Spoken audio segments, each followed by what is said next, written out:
Bueno, y el fin de estuve pispeando un poquito de televisión por cable, de la que no tengo en casa, pero sí cuando voy de visitas. Y al pasar estaba la culminación de la Copa América Femenina. O sea, el torneo de fútbol de selecciones de lo que es la Conmebol, de los 10 países que integran la Confederación Sudamericana de Fútbol. Torneo celebrado en Chile, si mal no recuerdo, creo que sí. Sí, en Chile. El domingo fue la última jornada, Argentina salió tercera, es en términos comparativos una buena performance porque las últimas dos veces es un torneo que se juega cada 4 años, al igual que el de varones, había salido cuarta en las últimas 2 oportunidades, con lo cual tercera, cuarta, en términos deportivos, meramente analizando lo que pasó dentro de la cancha, ese dato es sobresaliente. Ahora hay una cuestión que es lo que nos interesaría poder desarrollar. Claro, la selección argentina masculina con todos sus millonarios jugadores también ha tenido segundos, terceros, cuartos puestos. En el caso de la Copa América Femenina que vos mencionabas, Brasil fue la campeona, vamos a decir, y Chile salió segunda. Sí, gana siempre Brasil, gana todo, de 8 copas ganó 7, Argentina ganó una, esto fue en el 2007, si mal no me acuerdo. Y bueno, esta copa clasificaba, como todas las copas continentales, clasifican a torneos mayores. Al salir tercera no clasificó directamente al mundial de la especialidad, sino que va a ir a un repechaje, es decir, un partido de desempate con algún equipo que salga cuarto de lo que es Norte y Centroamérica, lo conocido como CONCACAF, y quedó fuera de los Juegos Olímpicos. Eso sí, la mala noticia de Tokio 2020. Claro, está buenísimo saber todos estos resultados, ¿no? De a dónde clasificó, a dónde no clasificó, cómo le fue, cómo le ha ido antes, todo en la cuestión estadística y numérica cuantitativa. Ahora también lo que queremos saber es el contexto en el que las chicas un poco jugaban, ¿no? Claro, bueno, no es mi idea y tampoco es mi especialidad hacer una crónica deportiva o un análisis del desempeño del juego, sino que lo que nos ocupa y preocupa también es el contexto, el trasfondo con el cual ellas llegaron a hacer esta competencia, que es bastante particular.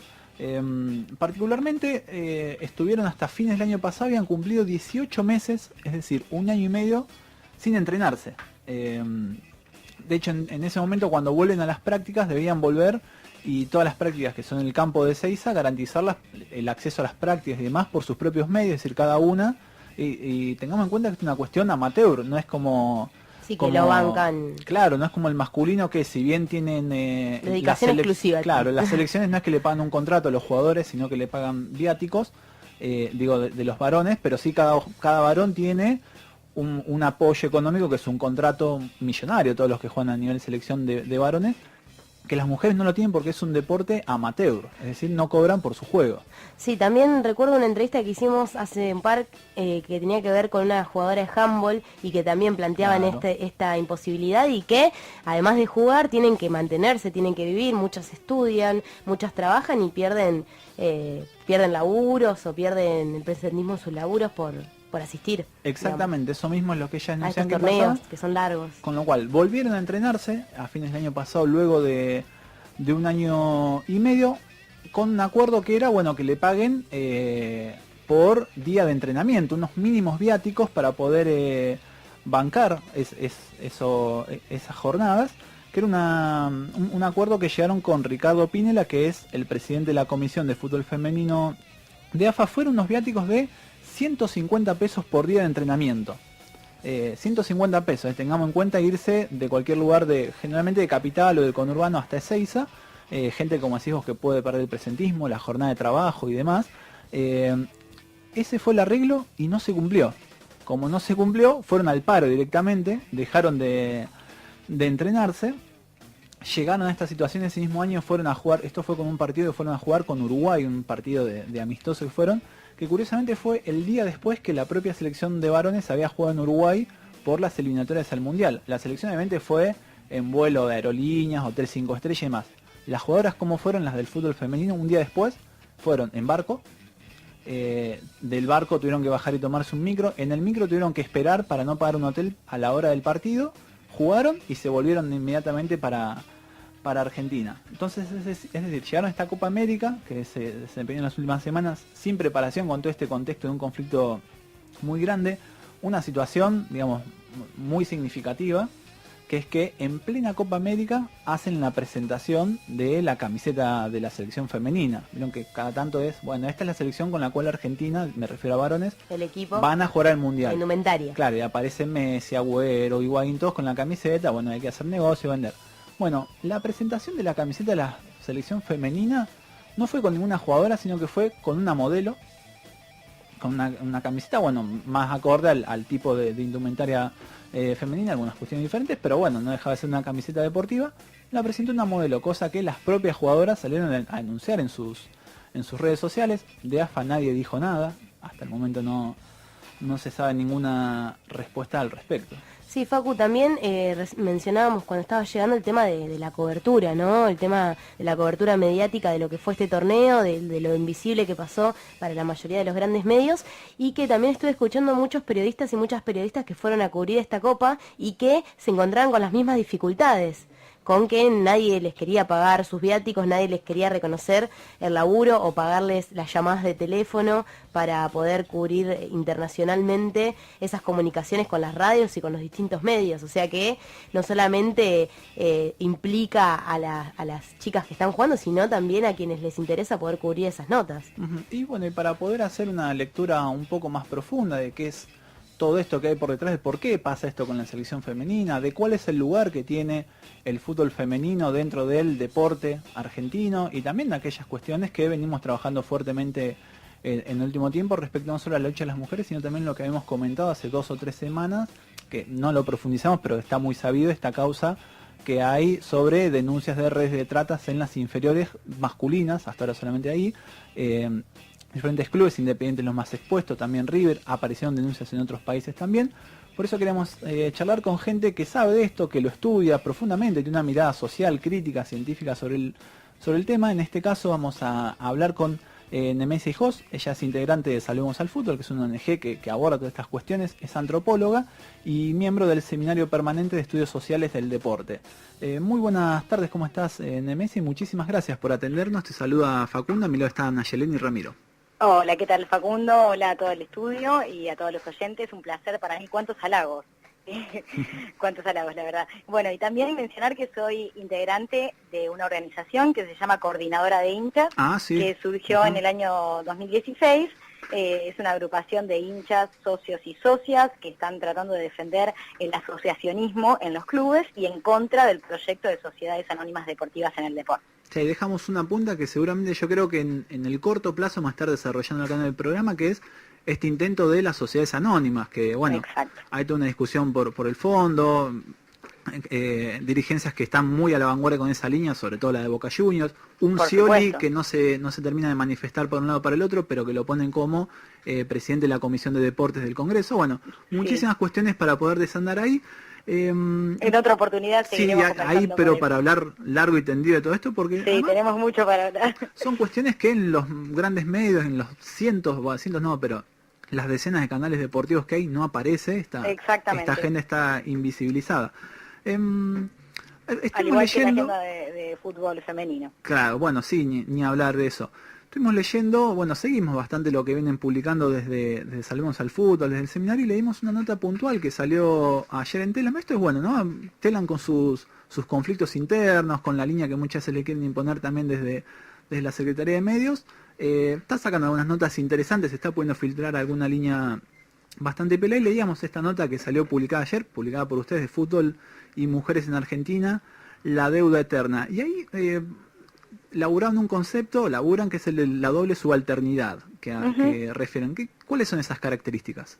Y en realidad nosotros, desde la lectura que hacemos un poco socioantropológica y un poco también posicionándonos políticamente, mirando el movimiento de mujeres, y históricamente esta invisibilidad que ha atravesado la mujer en distintos aspectos, y también el hecho de asignarle un lugar histórico a la mujer donde no se la considera un sujeto practicando un deporte, ¿no es cierto? Entonces, en el caso particularmente del fútbol femenino, nosotros nos encontramos con un deporte que es contado por hombres y practicado por hombres, y también donde es legitimado de una forma profesional desde la Asociación de Fútbol Argentina. Entonces nos encontramos con un panorama de subalternidad porque son mujeres representando al fútbol y al país en un torneo internacional como es la Copa América que se disputó en Chile, y están jugando de una forma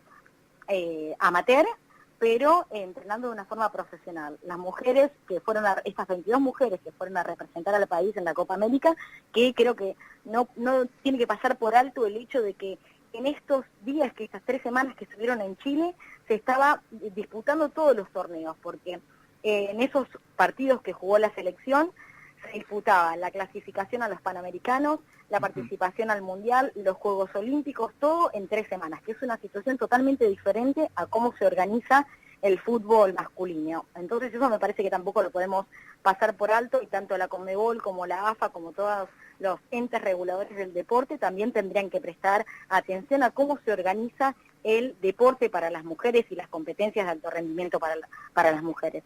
Entonces, bueno, esta condición de subalternidad tiene que ver con la precariedad de las estructuras que organizan el deporte en Argentina, que son totalmente diferentes a cómo se organizan para los varones. Y también, por supuesto, hay una cuota de responsabilidad, no solamente de las estructuras que lo organizan y lo sostienen, sino también de los medios de comunicación.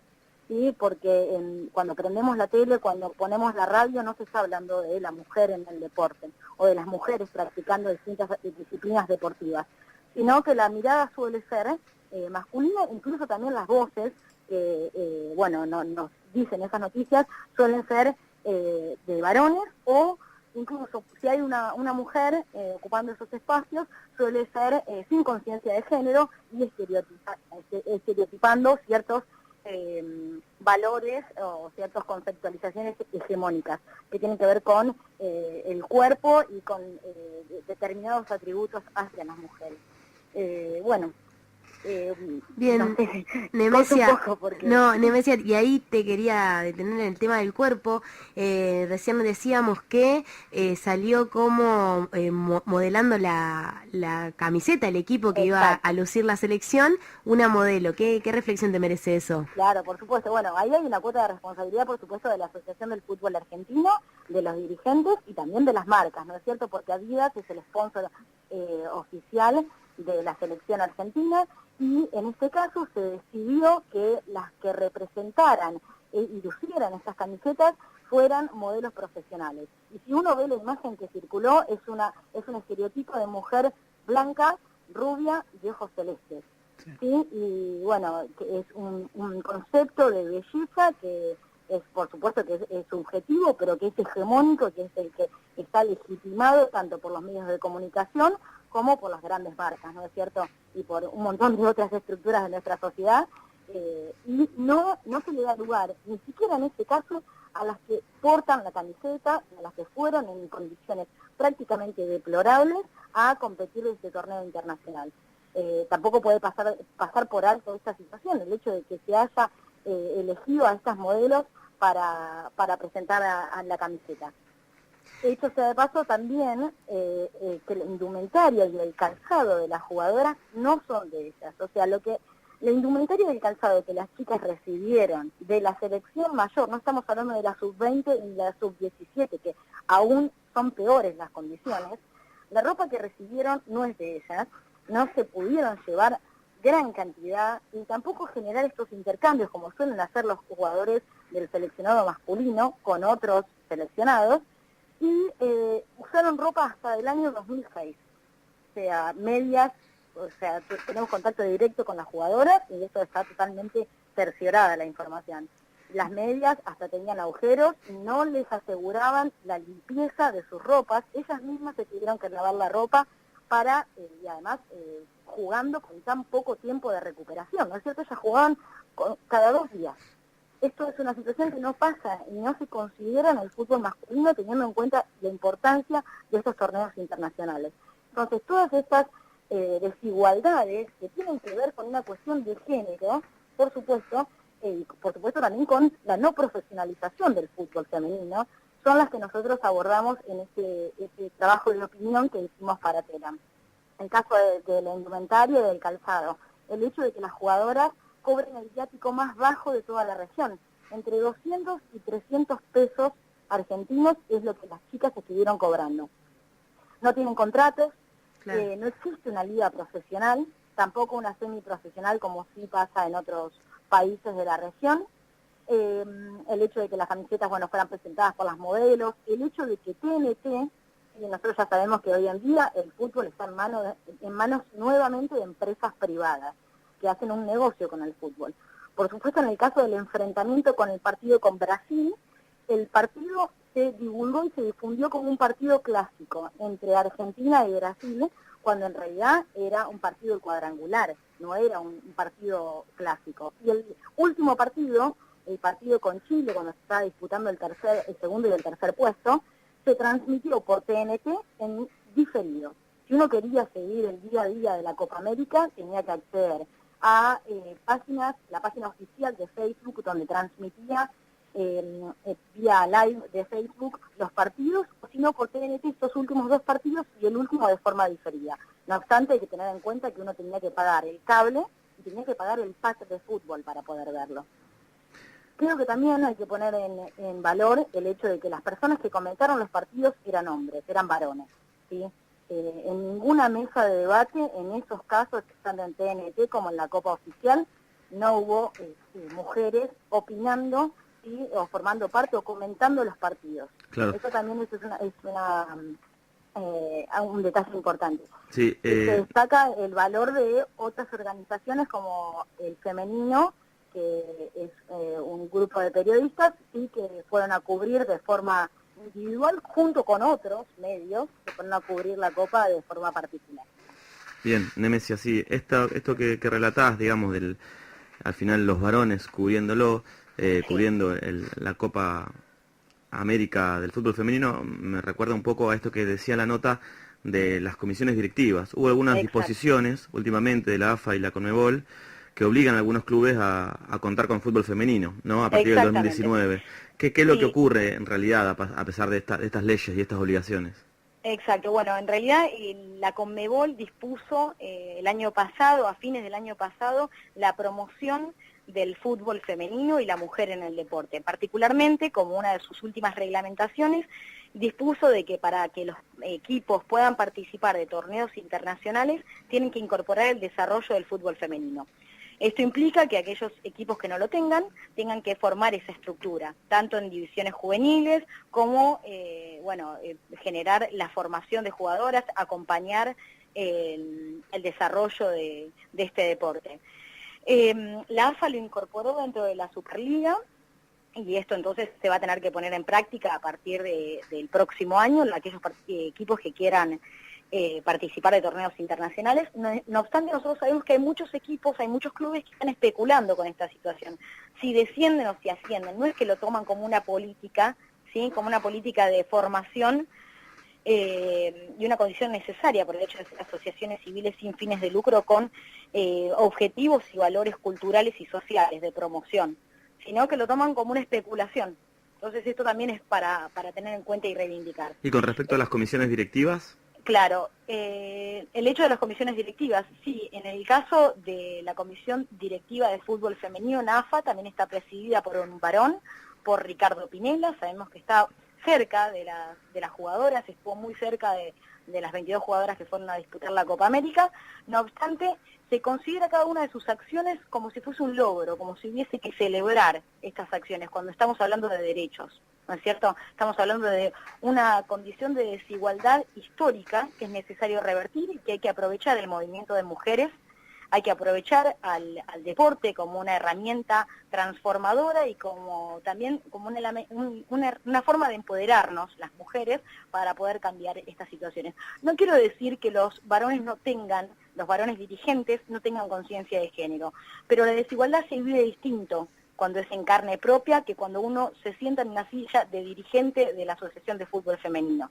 Entonces, el hecho de poder darle la voz, que es lo que las chicas estaban pidiendo, este reclamo de ser escuchadas, es diferente, ¿sí? Cuando nosotros hablamos con las jugadoras, cuando ustedes tienen la posibilidad como periodistas o como comunicadores sociales de hablar con las chicas, la situación es totalmente distinta. Hay que seguir generando estos espacios de visibilidad para tomar conciencia real de lo que está ocurriendo. La única mujer que actualmente forma esta nueva comisión directiva de AFA es la vocal María Silvia Jiménez, que es presidente de un club de Catamarca.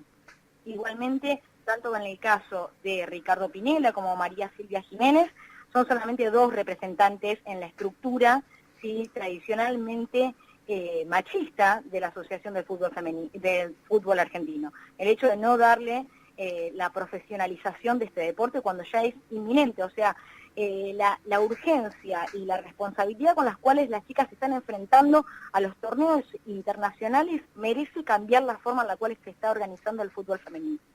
Yo soy hincha de fútbol, sigo bastante, hincha de Boca y demás, pero me viene pasando en los últimos años, incluso un proceso más de fin de los 90, donde uno se va alejando mucho con el paso del tiempo, viendo todos estos negociados que hay en torno al fútbol, la excesiva mercantilización, hinchadas donde cada vez, digamos, está mucho más marcado quién puede ir y quién no por una cuestión de clase, donde los sectores populares están cada vez más lejos de los estadios de fútbol, todo en torno a los hinchas visitantes. Bueno, un fenómeno que tiene sus particularidades en Argentina, pero que es un fenómeno más bien global.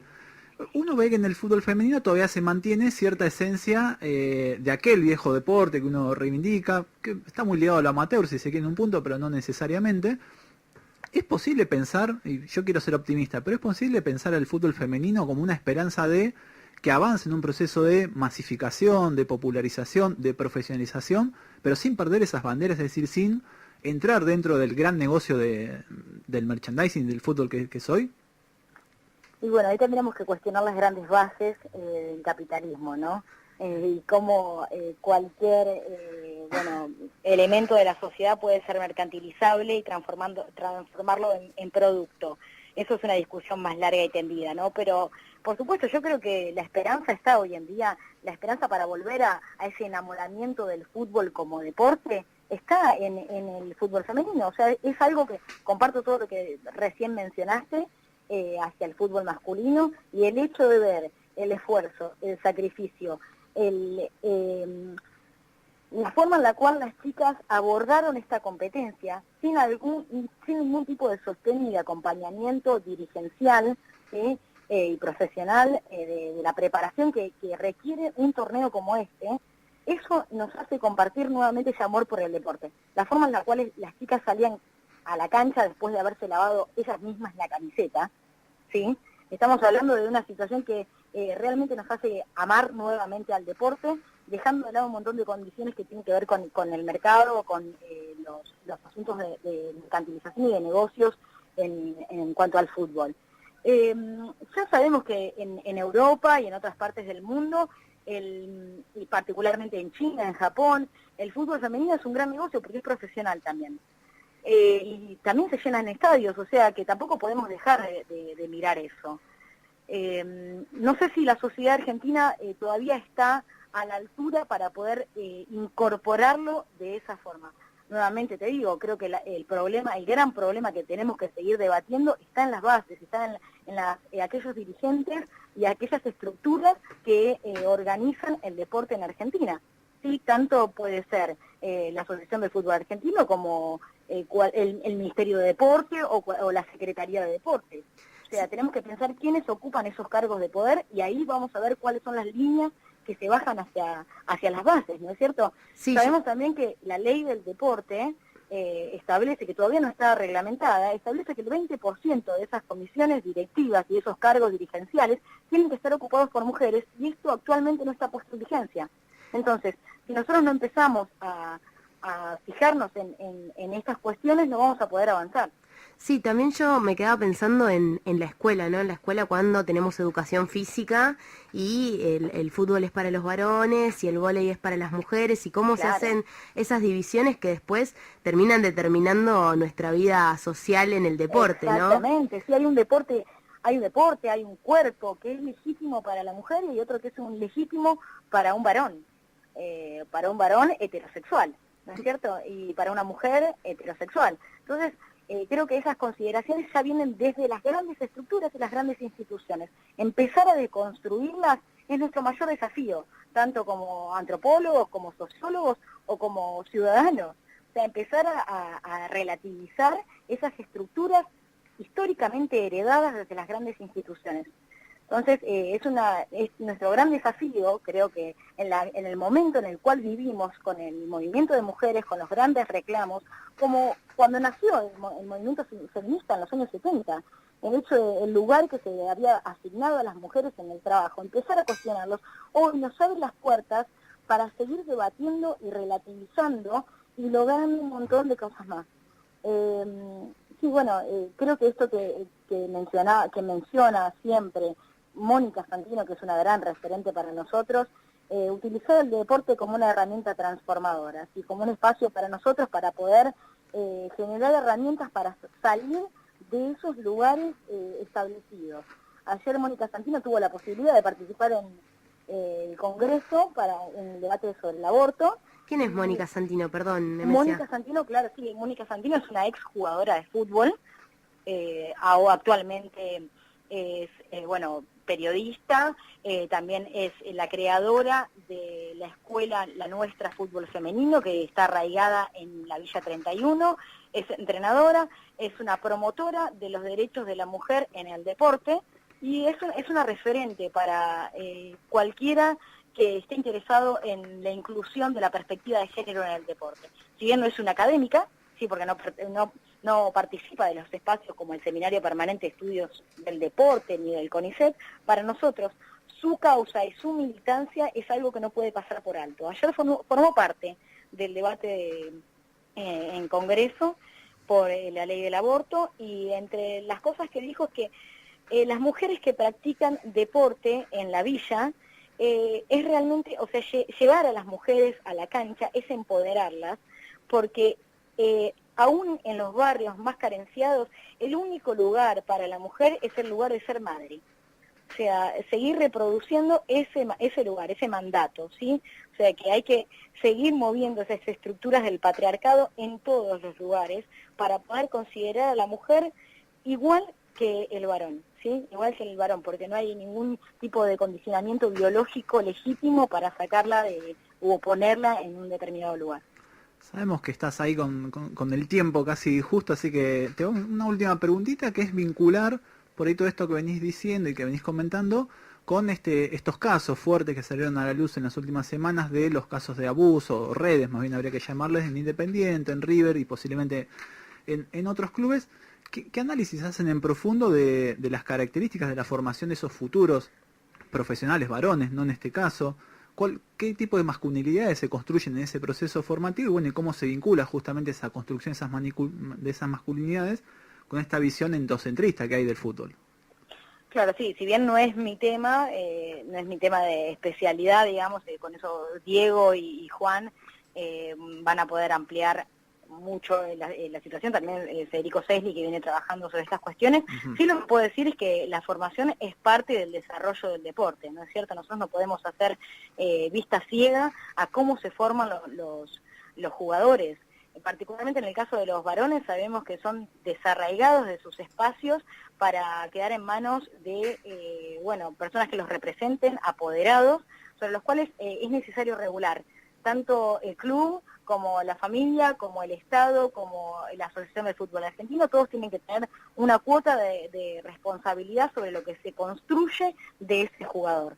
Entonces, sabemos también que hay una posibilidad de que se avance sobre un proyecto de ley sobre los apoderados, para que las personas que representen a estos futuros futbolistas puedan contar de disponer de esa persona a partir de los 15 años y no menos. O sea, creo que es importante poder acompañar desde los distintos espacios a la formación de los jugadores, y los valores que se promueven, por supuesto que se condice también con lo que dice el mercado, porque se espera una visión simplemente exitista de ese varón que luego se va a transformar en una futura estrella del deporte o del fútbol. ¿Qué pasa con los que quedan en el camino, no? También eso es importante preguntarnos. La gran mayoría, además. Exactamente. Entonces, o sea, o sos un producto que, bueno, tiene una vara muy alta, ¿sí? Y qué es el éxito también en este futuro de ese jugador y cómo estamos midiendo ese éxito. Es un éxito deportivo, monetario, de visibilidad y repercusión en los medios, y con un determinado tipo de masculinidad que está asociado con disponer de ciertas mujeres, o si el éxito es otra cosa. Entonces, también prestar atención a cómo el ambiente, cierta parte del ambiente de los medios de comunicación contribuyen a subir cada vez más la vara en la cual se sigue reproduciendo un tipo de masculinidad y un tipo de éxito deportivo. Entonces creo que trabajar sobre la formación es fundamental, tanto en las asociaciones civiles sin fines de lucro, en los clubes, desde la AFA o como en asociaciones como Salvemos al Fútbol, en espacios como la Coordinadora de Hinchas, que acompañan la formación del futbolista para que sienta menos el desarraigo y la desigualdad, ¿no es cierto? Que cuente con herramientas para que no sean solamente el hecho de ser exitoso en cuanto a su rendimiento deportivo. Nemesia, te agradecemos muchísimo la participación en este programa, te sacamos más tiempo de lo que teníamos previsto. Y bueno, y ahí quedaron muchas puntas abiertas también para seguir debatiendo y profundizando a futuro, así que seguramente en el transcurso de los próximos meses, del año, estaremos en contacto con gente de tanto de Salvemos al Fútbol como de la Coordinadora de Hinchas. Muchísimas gracias por el espacio, un placer y a gusto con el programa. Gracias por todo. Hasta luego. Gracias. Hasta luego. Bueno, ella es Nemesia Hijos, integrante de la ONG Salvemos al Fútbol, de la Coordinadora de Hinchas, y también es antropóloga y miembro del Seminario Permanente de Estudios Sociales del Deporte. ¿Hay posibilidades de ingresar a Salvemos al Fútbol, de conocerlo más en el Facebook? Sí, quien quiere chusmear ponga en Facebook Salvemos al Fútbol, ahí le va a salir también la Coordinadora de Hinchas, que vi que hoy estuvieron dando vueltas por bastantes medios, así que ahí también el Seminario Permanente de Estudios Sociales del Deporte. Y también, para quien quiera, con todas estas críticas que se hace, gracias justamente a la visibilización que está habiendo en el último tiempo, las violencias hacia las mujeres, de la necesidad de la igualdad y demás, es que en el último tiempo también empezaron por ejemplo, a transmitirse algunos partidos de fútbol femenino, con lo cual no de la manera equiparada como hacen con el masculino, pero bueno, también quien quiere chusmear. Sí, el domingo estuve viendo en Crónica. Claro, Crónica todos los domingos transmite un partido de la fecha de la Liga Argentina. Generalmente es el de Boca o River, porque es lo que más vende. Después también San Lorenzo es fuerte ahí, un equipo que no tienen varones, que es Urquiza. Pero bueno, transmiten alguno como para poder chusmear. Los torneos estos relevantes suelen transmitirse alguna cadena. Este fin de semana fue transmitida la Copa América por uno, así que bueno, hay como para también empezar a mirar qué está pasando otras cosas también en el deporte y en el fútbol. Sí, también ahí me puse a ver notas y cosas así sobre Nemesia, sobre Mónica Santino, así que si les quedan resonando estos nombres pueden googlearlos, pueden fijarse, hay unas notas muy interesantes que con lo que me quedo es pensar el fútbol y pensar el deporte como una herramienta empoderadora, como también salir del espacio privado y ponerse ahí, ¿no? A jugar con la pelota entre amigas y generar todas estas otras cosas que hablaba Nemesia. La verdad que me pareció súper interesante el aporte, también de pensarlo como más socialmente y politizar el fútbol y ver la capacidad que podemos llegar a tener si se apuesta un poco a la selección. Para también seguir tirando del hilo y para más adelante también tengo conocimientos y conocidos que están trabajando con el fútbol femenino en Estudiantes de La Plata, por ejemplo, y también han elevado algunas críticas, digamos, de cómo son invisibilizadas esas jugadoras, por lo menos en el club de estudiantes, acá en la ciudad de La Plata. Así que bueno, justo me acordé ahora durante la entrevista que tengo a ese compañero laburando ahí en prensa. Y por otro lado lo que quería decir es que ha jugado varias veces al fútbol con nosotros, en el equipo de Futura. Sí, bien, muy bien.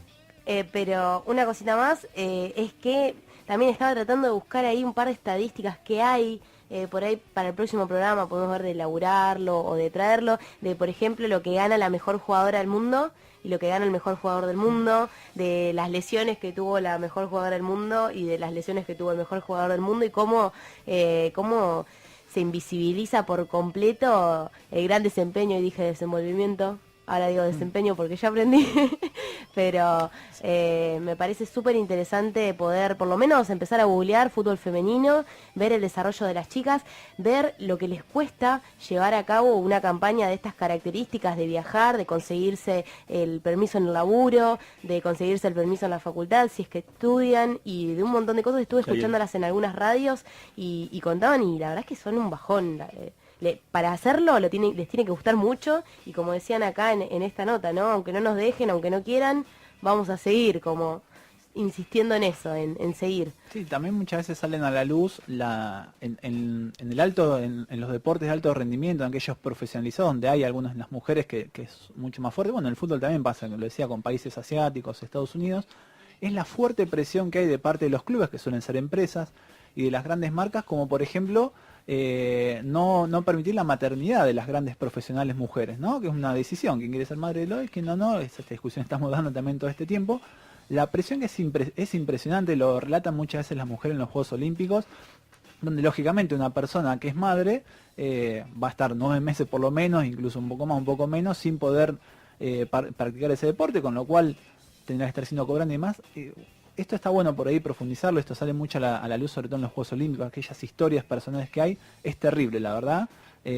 Así que bueno, ahí hay muchísimo también para poder visibilizar. Y linkeo una cosita más. Dale. Hay una película que se llama La batalla de los sexos, que es dentro de todo nueva y que cuenta esta problemática en los 60, en los 70 en Estados Unidos, pero con el tenis, que también pasa lo mismo. Las tenistas con grandes rendimientos deportivos no cobran el 10% de lo que cobra el mejor tenista en el mundo. Esto ya es histórico. Y bueno, cuenta una historia de una mujer que es como es retada a un duelo con un gran tenista que es más grande, como la idea era ridiculizarla. Está muy buena la peli porque relata bien eso en un momento en el que el feminismo empieza a crecer, en un feminismo más de la primera ola, de empezar a nombrar un montón de cosas, y bueno, se arma una liga de tenis femenino, y cómo empieza, porque la liga masculina no las reconocía, y un montón de otras cosas. Así que si la pueden ver, después paso bien el nombre también, creo que se llamaba La batalla de los sexos y está muy buena.